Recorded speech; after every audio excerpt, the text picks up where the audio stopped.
Ha, videoni hammalaring ko'rdinglar. Yig'lagan qizim mashq qilib bo'ladi. Ota bo'lib, shu voqeadan keyin qalbimdan, hayollarimdan o'tgan bir fikrni sizlarga aytmoqchiman. Butun millatimiz bu so'zlarimni tinglashni xohlayman. Bu videodan keyin albatta kerakli odamlarga yuborib qo'yinglar.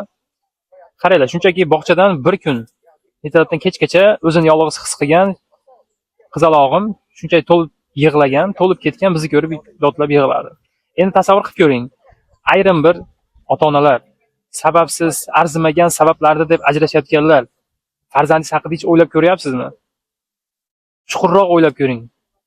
Farzandingiz sizsiz qanday katta bo'ladi, qanday o'zini his qiladi, siz qanday qilib yoshligini o'tkazib yuborishingiz mumkin? Siz chora sifatida ajrashishni ma'qul ko'rmang. Albatta choralar bor, izlang, o'zingizni o'zgartiring.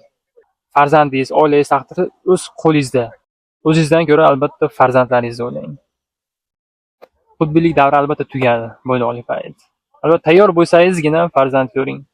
Aslida hayotda ma'nosi, eng qimmatli narsasi albatta farzand. Shuni his qiling. Xudbin bo'lmang.